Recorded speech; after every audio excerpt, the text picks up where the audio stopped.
Hello, everyone. So, how was the movie? So, welcome to Aquilius. Today's event was actually planned by Leah to get the crowd here and support women. My name is Mifong Lei, and I'm the president and co-founder of Aquilius. Leah's the other co-founder. We are an innovation hub that supports entrepreneurs, and our focus is on biotech, medtech, sustainability companies. However, we're interested in supporting all entrepreneurs. We provide support through co-working and lab space, and our venture fund and our SPV fund that you guys are part of today. And for investors, you can learn more about it today at the Investor Forum between 5 and 7 p.m. We are here hosting Valentine's Day to support women entrepreneurs and women investors. And so hopefully we can continue the excitement that you gained from the movie that you saw. So the agenda is full. We have a panel discussion filled with the filmmakers and cast members, followed by a showcase of 9 startup companies led by women founders or CEOs. And after that, we have our networking, and we also have a number of startup companies in our startup market that has products or services to sell. So I would like to introduce Dr. SILVIA Ma. She is the GP of Stella Foundation, and she invests in diverse women founders at the intersection of deep tech and impact. We're going to ask SILVIA a few questions just to get to know her a little bit better. SILVIA, where were you born? Caracas, Venezuela. When did you come over to the US? In 1991. What got you interested in supporting women? Long story. Do we have all night? No. After I graduated from Pepperdine, I was a total science nerd. Who's a science nerd in here? Who loves science? Yeah. Yeah, in the lab, that's where I love to live. I got my PhD in biochemistry, molecular biology at UCSD Scripps Institution of Oceanography. That's all I know. That's a whole like mouthful. But I love the lab. I loved all those things. But I was only like one in quite a bit of men at SIO. And then got into engineering, taught in engineering at UCSD, only woman and a lot of men. And at engineering, we did a lot of commercialization of university discoveries. Again, not a lot of women, a lot of men. Tried to start a couple companies. Didn't see a lot of investment into women. I'm like, this is not cool. I don't want to do this. I think I started like 3 women's organizations because I'm like, we need to have more women around the table. We were always the ones that were like writing the reports. Who's written a report? Because everybody else, exactly, right? Do you understand me? I'm like, I don't want to write any more reports. I want to do more. So I started a couple companies, and I went to get my MBA because I'm like, I really need to understand the business side of it. And I was going to maybe take over my dad's business in Caracas. He was failing and with Alzheimer's. And I'm like, well, I might have to go home. He's an entrepreneur, really made a name for himself. But then he passed away when I was getting my MBA. And I inherited money. And I was like, wow, I'm an angel investor overnight. And I see the discrepancy. I can use my capital for good and invest in only women-led businesses. So that's kind of the impetus.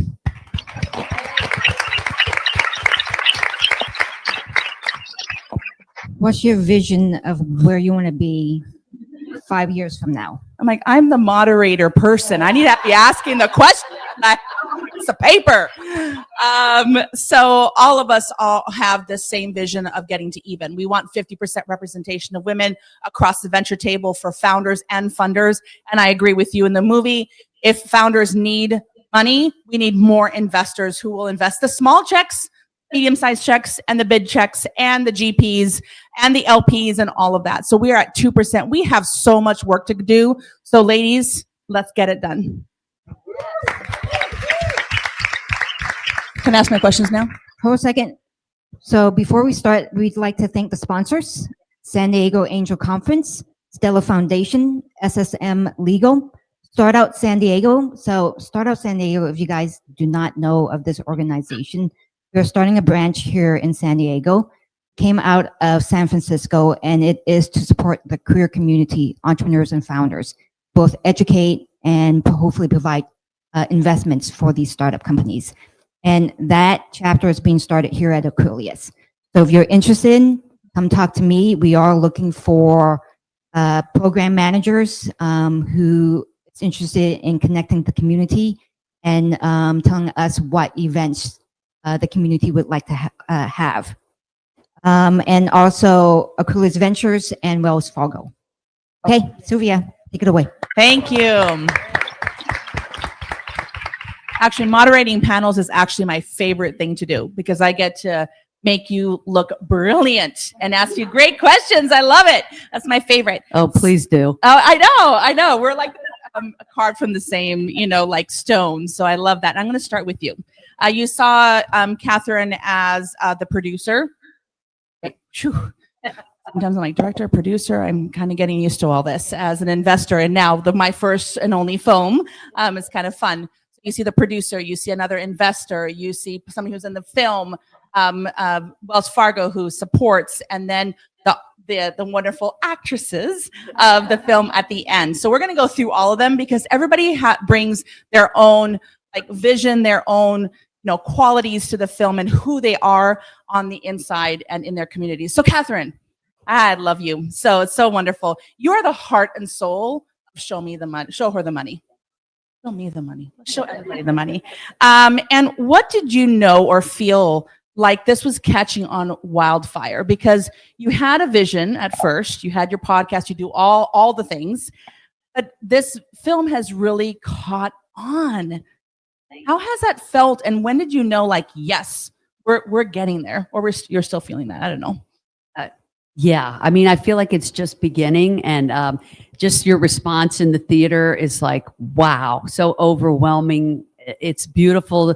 I think you tell women, hey, there's a problem. You're getting the short end of the stick about something, and they're going to rise up. So we're out there lighting the match, lighting a fire, and it's really working. And you're our third stop on our 50-city tour.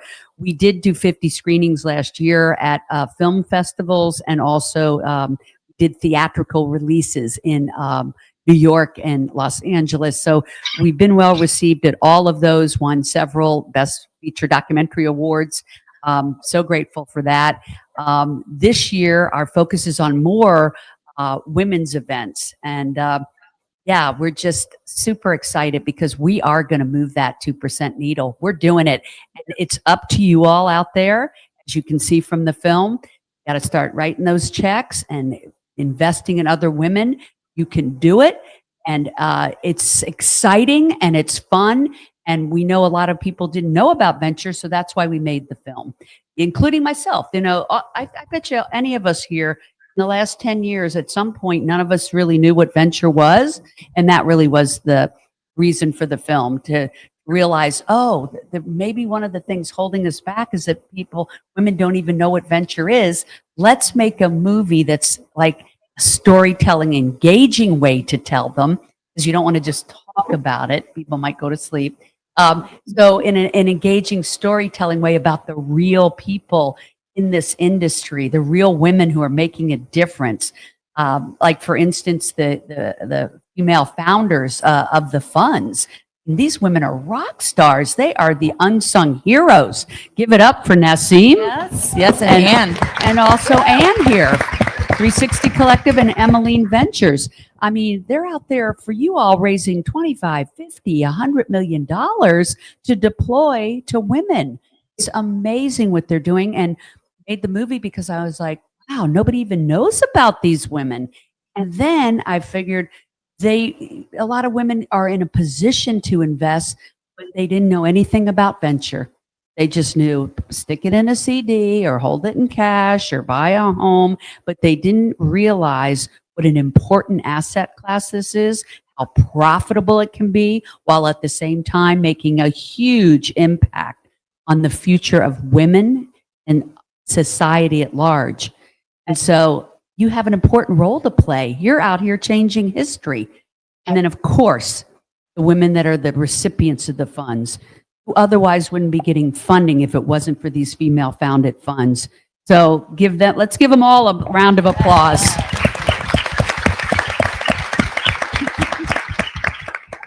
Awesome. Well, I'm going to go to Anne. Sorry, I'm going to put you on the spot first. As a fund manager, I mean, hustle is real, right? I mean, right? Yeah, Naseem, we talk a lot. And, you know, we talk in the movie, you guys learned about LPs and GPs and angel investors and all of that. So kind of walk us through, Anne, what are kind of the conversations? We saw some in the film. How are those conversations like? Because maybe somebody in the room is like, I've never thought about an LP. Walk us through that and see, what does that look like for you? Thanks. Great question. And I just want to start with, if you know no one, you have to know Catherine Gray and SILVIA, and actually all these other women up here. They're all extremely powerful. I mean, I don't even know how I got invited, actually. You're amazing.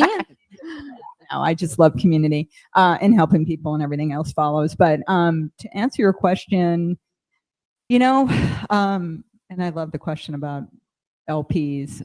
I spend most of my time fundraising, and there are a lot of conversations and a lot of educating. And that film, I wish I could carry it in my pocket, because I spent, and I'm sure Naseem can collaborate on this conversation of educating people. And it's a lot to absorb. And I asked a lot of questions very, very quickly. I came from corporate marketing, was in real estate for 20 years. So I'm older, new in a new industry. And I knew enough, but I didn't know everything.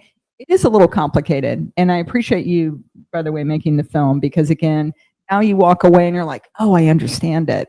So as a GP, we meet with a lot of limited partners who are investors, accredited investors, institutional investors, and family offices. That would be the people that would invest in our fund. What we want to hear is, how many zeros do you want on that check? But I don't hear that very often.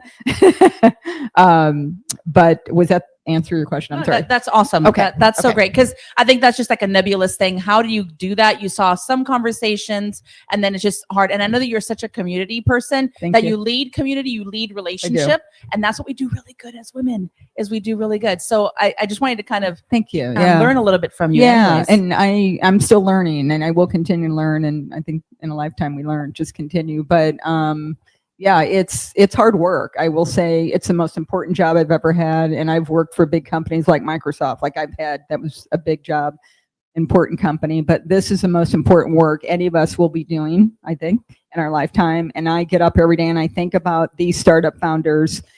Like, if I'm not out doing my job, they could just fall off a cliff, you know, figuratively, of course. But so it's important, hopefully. But I feel it's really, really important work. Yeah, that's awesome. Yeah. I'm going to go on to Naseem, and then I'm going to go to the entrepreneur. But you have a lot of entrepreneurs here. Now we now know in the LP's shoes, the GP's shoes. But I think for you, and I know Emmeline really well, she just joined the Stella board too. I'm so excited. But what about the entrepreneurs? Because you really work really closely with the entrepreneurs. You care about them.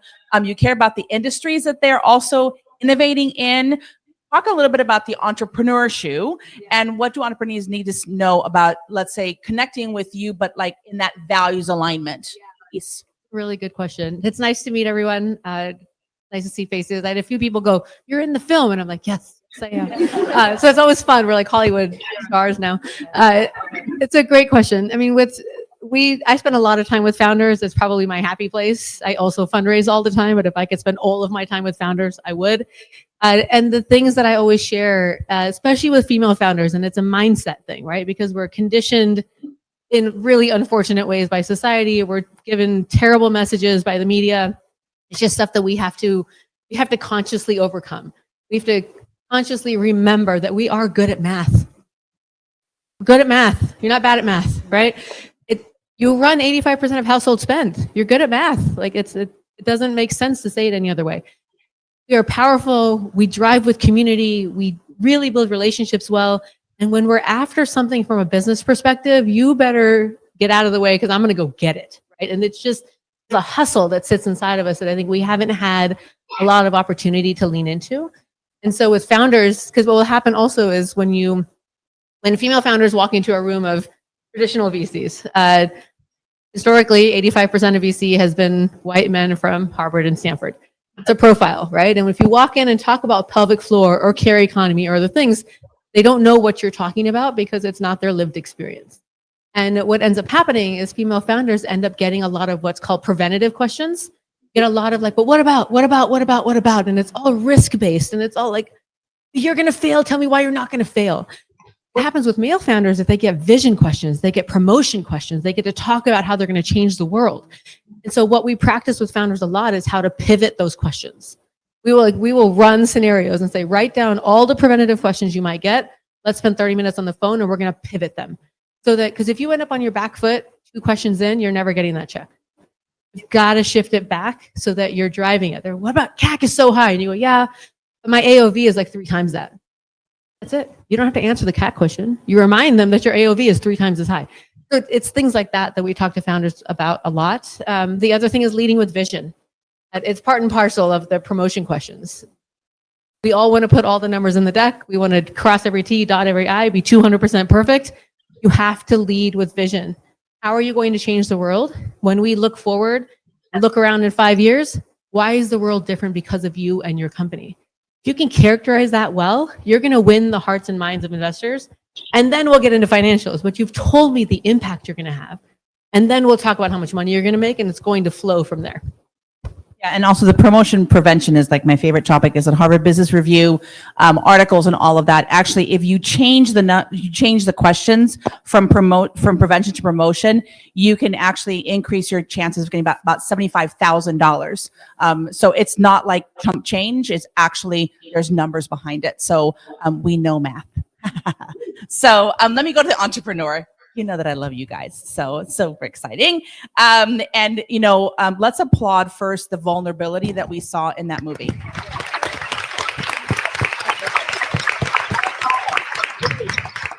I cry every single time, they know it, because you know, when somebody films something like that, you film it, you're like, oh my God, I did that, right? Then it's like, do I cut it? Do I not?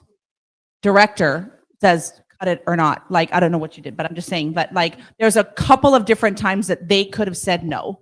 They could have said, I don't want to show that. And they did. They leaned into it. So I'm just like, whew, okay, I said it without crying. Okay. And I just appreciate that about that. So how did it feel to be open and vulnerable? I know this is something that you get every single time you have a panel. You're like, and I'm going to cry every single time. No, but I think that the story is so powerful for these entrepreneurs that, you know, highs and lows, as you all know. So go ahead. So I first want to, I can take this. But I wanted to say thank you for putting on this event. Vicky and I are from San Diego. So I had a bunch of my girlfriends come, and they've seen our journey, and I think they understood it on a whole other level. They've supported Dapper Boi, but it's been incredible for them to see this film and really get the storytelling behind it. So vulnerability, that's hard. I think we live in a world of social media. We want to put like our best foot forward. And before we went on Shark Tank or this premiere, Vicky and I get really emotional because it's like, wow, it's reliving that moment again. And I think as female entrepreneurs, some of us have the pleasure of being moms and also balancing business as well. So when we had to have the hard decision to sell our home, it was like, is this the right choice for the family? And is this the right choice for the business? And I, a long time, said no, that I didn't want to sell our home. But again, and I explained this in the documentary, it's like, why is my one little decision going to be the gatekeeper for everyone's confidence, to be seen, to be heard, to step into a room and feel their most authentic self? And so at that moment, I was like, okay, this is a no-brainer. We have to sell our home. And also the other side of that is being a first-generation Filipino. The American dream is to get a job for 20 years, get pension, get 401k and all these things. That's the American dream. And then buying a home. And so for us, we are lesbians. I don't know if that's part of the American dream. We're also, it is, right? It's just not the traditional way. But then on top of that, it's like, we decided to start a business, and after having very established careers, we decided we're going to start a business, we're going to do this. And when it came to that point of are we going to invest in ourselves and have the camera crew come in for that crucial conversation, it was so scary to put that out there in the world. But I'm so proud of where we've come. I had that conversation with my family, and I thought wow, I've had to have a lot of these hard conversations coming out and telling my family, I think we're gonna sell our home. And my mom's in the crowd right there with her camera. And she's been very supportive of Dapper Boi. So yeah, I think we are, I feel like we're making this decision has helped us become role models for our daughters, to show them what is possible. Because if you focus on plan B, you can never fully invest in plan A. So thank you for allowing us to share our story. I'd like to also address the elephant in the room, or my room anyway, because I have to relive. The scene where I flub up that pitch, to relive that every time is this terrible feeling. But again, it was meant to be for everyone to see. Just on the back end, I had done that hundreds of times. I had driven, to Sylvia, I think at one point too. I had driven to LA. I had memorized it. It was a 3-hour drive over and over and over again. That day also, CHARISSE was calling me to be like, hey, the real estate crew is here to take pictures of our house. And we pretty much had 2 weeks to sell the thing. Luckily we did. So there was a lot going into that day, a lot of anxiety. And then, the cameras and all that. And I remember looking over at Catherine after I flubbed up, and it was just the worst. And I remember you had tears in your eyes too. But it was meant to be. That was meant to happen for sure. So can I add just one quick thing? Because I love that moment every time I see the movie, because it is such a common experience for female founders more often than not, because we bring a lot of empathy to everything we do. And we've had founders get on Zoom calls with us. They see 3 women on the Zoom call, and their shoulders visibly relax. Their child runs by. We had one that was breastfeeding while she was talking to us. There's just a safety. The safetiness in how women are building in this community that really worked in that moment, so that you didn't have to feel bad about what happened. Can I add, I was there that day. I was in the back of the room with Sharon Glass, which was so cool. And I was like, oh, everybody's heart kind of sank for you. And I think there was an endearment that happened at that moment. I don't know if that happens with men. That would have been sitting there on the sofa as the judges or panel. But I felt like that endearment sealed everybody to you. And you can talk to any VC that's met Vicky, and it's everyone will say, I love her. She's amazing. And so I don't think there was any step back. I think it actually moved you forward. For sure. And I mean, on the angle of pitching, I have had a woman pitch over Zoom with her baby attached to her in a thing, and she had all these biscuits in front of her because she wanted to pitch, right? And she just kept on pitching, just shoving in the crackers into the baby's mouth. I'm like, you don't have to do that. No, I'm good. And she was just beeline on her pitch. I'm like, you rock that pitch. She was like, okay, I did it. I'm like, okay. So that's the empathy that we all have. So I do remember that day, and I did have tears in my eyes, because I'm like, what do you mean you're not investing in her? I was so upset. I'm like, damn it, we're going to go out and find another one. Yeah. To even go further into it, I called Vicky and I said, if we don't sell our home in this first weekend, we're not going to make our first rent payment on our rental. It just, the pressure was on. Wow. Everything worked out the way it needed to, and it made for a really good moment in the film. But just the background, as a parent and as a founder, I'm calling her on my pins and needles. Amazing. I mean, just the film is so great. I love it.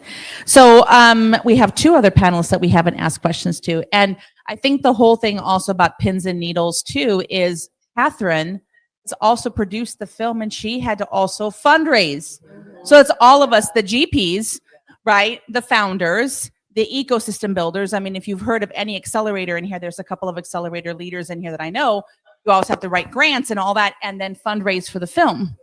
And there's some investors that came alongside you. Yes, there are. MARCIA is one of my dear colleagues and co-investors for like almost a decade. You invested in Catherine. I think that that's something that is maybe when you see the film, you're like, whoa, how did that all happen? I want to kind of get into your shoes as well. Is what was that moment of saying, yes, how did you get introduced to Catherine? Why did you invest in the film? What inspired you to become an associate producer? All of that kind of story would be fantastic to hear. Excellent. I would love to tell it. You know how sometimes you meet people and you know, or you hear about somebody and then you hear about it from somebody else and then you hear like all of a sudden, like you haven't heard about any of it. And then all of a sudden, like 5 people say something to you. That's kind of what happened. And the next thing I know, we're on a Zoom call and we are like talking and we're saying the same words. And then we find out that I did a TEDx talk in Charlotte in 2022. She also did one. And I think we basically said almost the same thing in TED Talks, all talking about how we need to get more people into this game. We're not going to change the amount of funding going to any founder, especially underrepresented founders, until we get more people writing checks. And more people writing checks that look like the founders that we're trying to support. And that has always been a big mission for me. I've been an angel investor for a long time. And I got to a point where I was just like, look, I'm out of my own capital. I'm so overweighted. They say like you should invest like maybe 5-7% of your portfolio into an asset class that's risky. Well, I was like way past that. My husband would be like, what, you're making what? Another angel investment? I'm like, just don't worry about it. Just you keep doing you and I'll go over here, right? And so when Catherine and I started talking and she was telling me about the film, at one point I kind of remember, this was like in a total of maybe 30 total minutes. And I remember saying, well, can I see the film? And she's like, no. And I said, oh, okay. And then I said, all right, I'm in. I'm like, we are so aligned. I feel like we're sisters from another mother. We actually found out today that our mothers have the same name. We might have the same mother, right? And I was like, I am so aligned with this. I watched the trailer, which was, you know, a whole 3 minutes. And I was like, oh no, I can't even imagine. This movie has to be, if it's even half as good as the trailer, which it's 10 times that, it's going to be so amazing. And I got to be involved. That's awesome. And again, that's the whole thing of women and relationship building and network and associations is what kind of makes it work. That kind of the magic works. So that's great. And she brought you in. Yeah. Yes. We were talking about it. And then also Sue Baggett. So Yes. another Rebecca. Co-investor of ours. And Rebecca. Yeah. Yep. So I was like, all friends. Come on. Yes. It was like 4 of us getting together and investing in you, like within the span of like 30 days. Yep. Without seeing the movie. That's Like, how that was a big bet investing now. 101. See the product first, right? It's like what? But we Break all the knew That's how the her men have been doing product it for years. the product was the movement. The product was you, right? And that's the same thing as the founder. It's like your story. You're saying the same thing, vision, and all of that. So you're hearing the same thing, but in different modalities. So last, Judith, I was so excited to have you. So I wrote this down because I did not want to mess it up. Show Her the Money is actually not only between founders and investors, but advocates like corporations, like a title sponsor like Wells Fargo, who show us the money to support endeavors and projects like this. So I wanted to kind of throw it to you saying that, you know, what stood out in the movie for you to say, yes, I'm behind this. I'm going to show up today to San Diego and really support Catherine and this whole movement. Thank you. So I have the privilege of being the National Women's Segment Leader at Wells Fargo. We are on a mission to break down barriers to capital. Right? We're here to really change the world of capital for women and historically underserved, under-resourced, and underinvested founders and business leaders.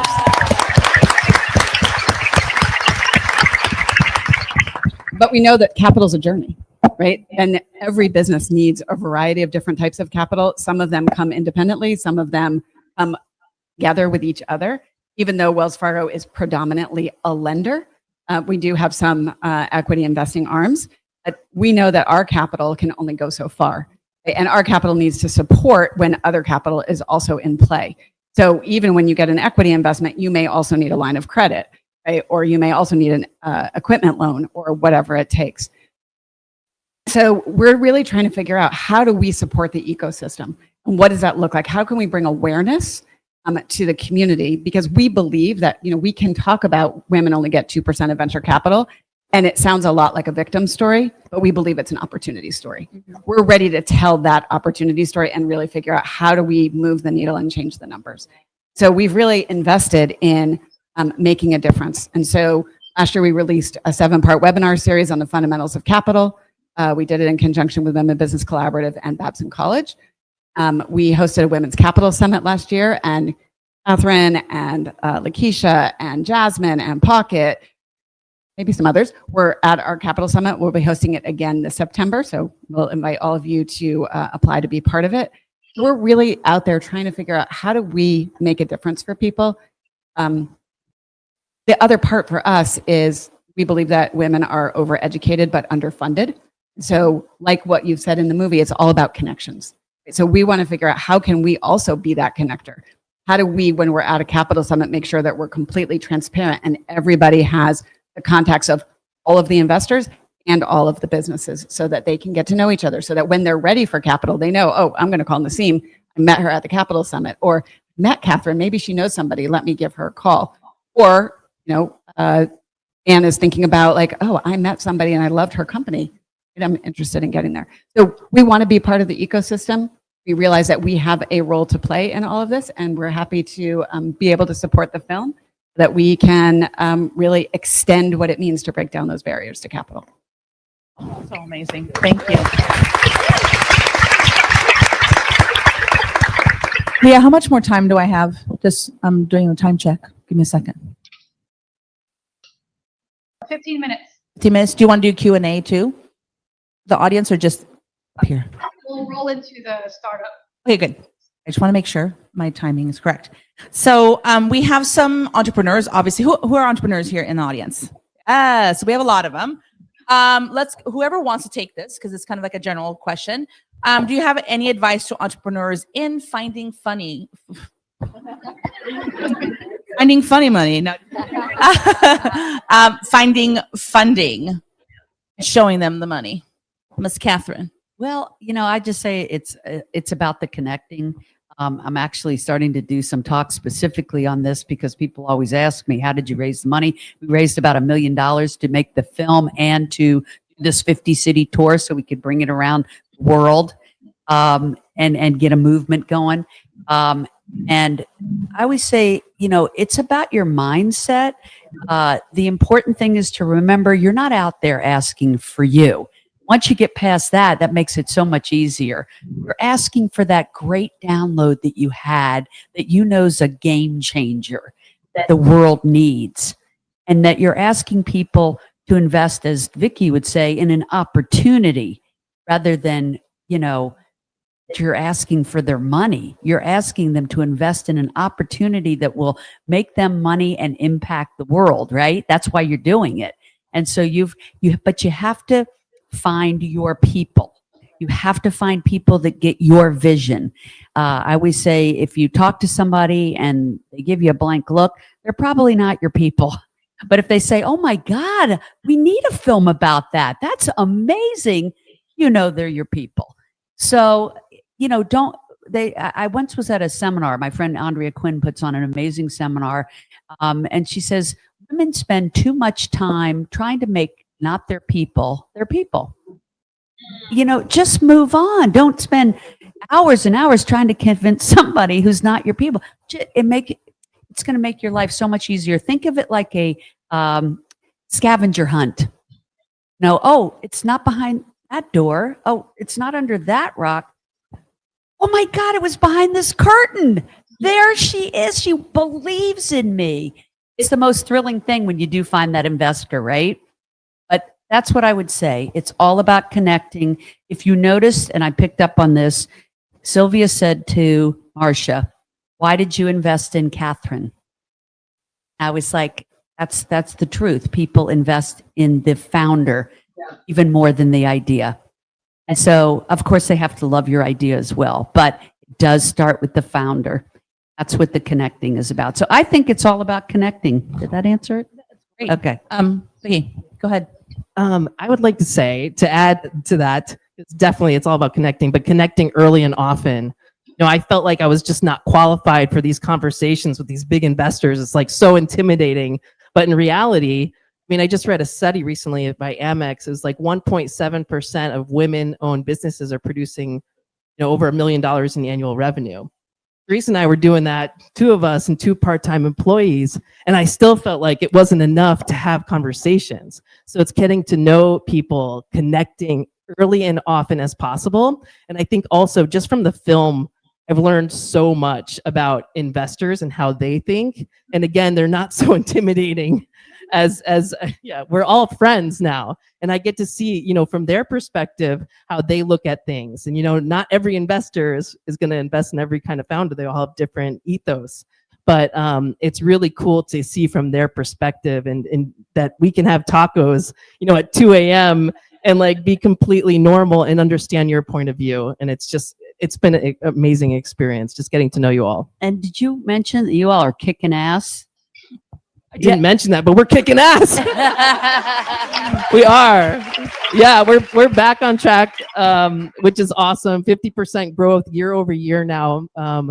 Killing it. We are still fundraising for any investors that are interested in this space. We are still fundraising, and I have to admit, we turned around a couple of investors from the film, even the ones that were sitting on that couch that actually invested in Dapper Boi after the fact. So Yes. Early and often, right? You got to get early back and to them. often. Hey. That follow-up is key. One quick add, the relationship building is critical. And what ends up happening a lot is the first time I meet a female founder is when they're pitching me. And what I tell all of them is like, we have to find ways to engage, to talk, to be friends, to end up in the same places way ahead of when you transactionally need to pitch me. And because you correlate that to what our male counterparts have been doing for years. They've been on golf courses every Friday morning for the last 50 years. That's why they can raise money over a weekend, because they already know these people, right? And so they text them and they get the round done. What's happening with female founders, because we're just now in rooms like this and we're just now building relationships, it takes longer and it ends up being more transactional up front. We're really good at relationship building. Women have built the world because of relationships. Like, take some time to get to know people before you're pitching them. But have those transactions ready Oh, too. but know have your your numbers. pitch deck You have ready. to know I'm the like, numbers. wait a minute. Right. Yeah. No, and I always say it takes me about 7 to 8 times to meet a founder before I write the check. It can be like a pitch deck. We've seen each other at events multiple times, or like an event like this. I've been seeing all of you. 1, right? That's great, right? So 1 out of 7. So very exciting about that. Yeah. I just want to add something. Add to the ad.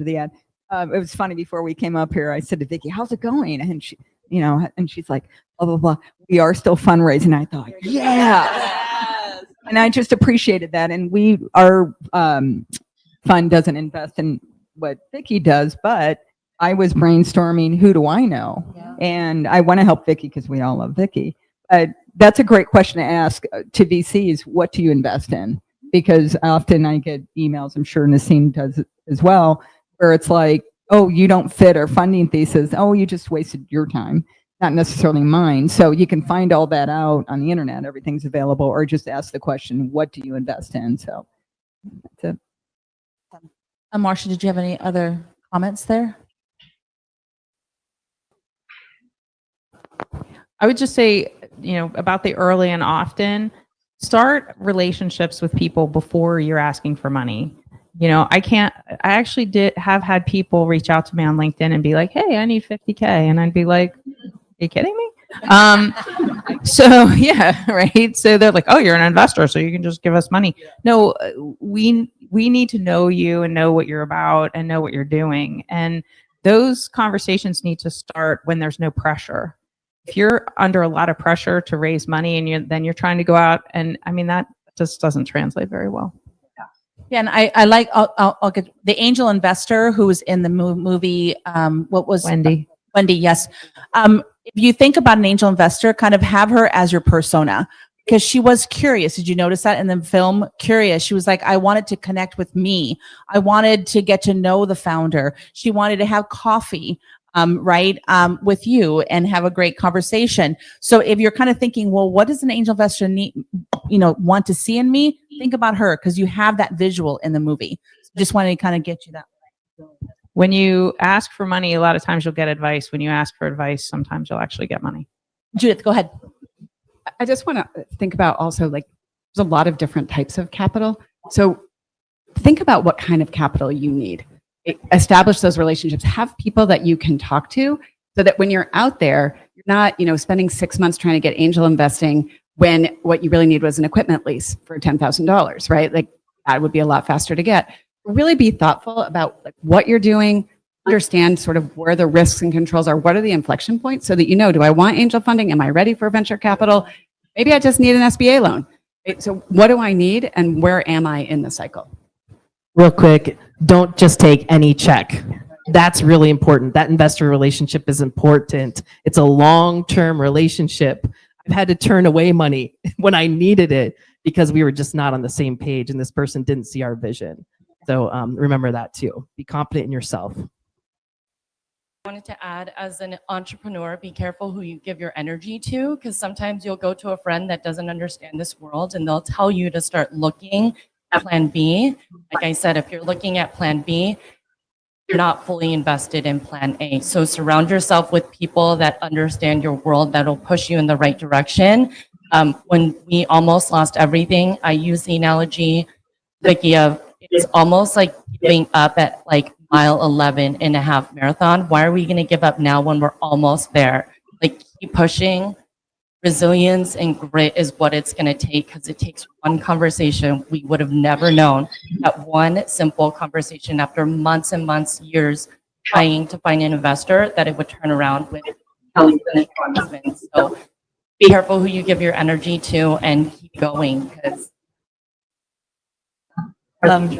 Love that. Kelly just became a board member also of Stella, so I'm really excited about that. So film is great. I also wanted to echo, good money becomes great money when you have that values alignment. So you saw in the movie with Pocket, right, texting her founder saying, are you okay? Like, good luck on the movie today, or the video today. All of that is great money because they really care and advise you in the right way.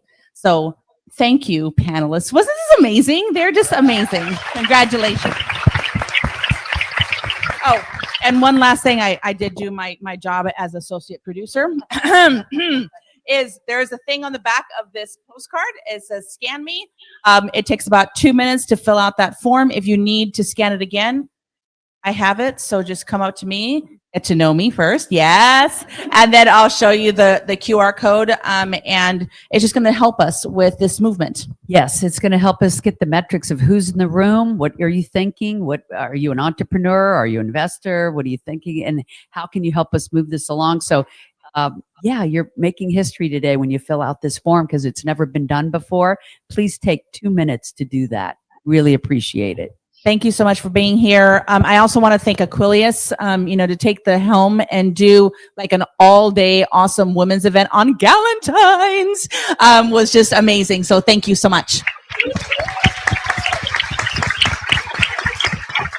And we love being you in so a much. women-owned business. There you go. Awesome. 2 women owned. Thank you, panelists. And thank you, Sylvia. Let's hear it for the panelists again.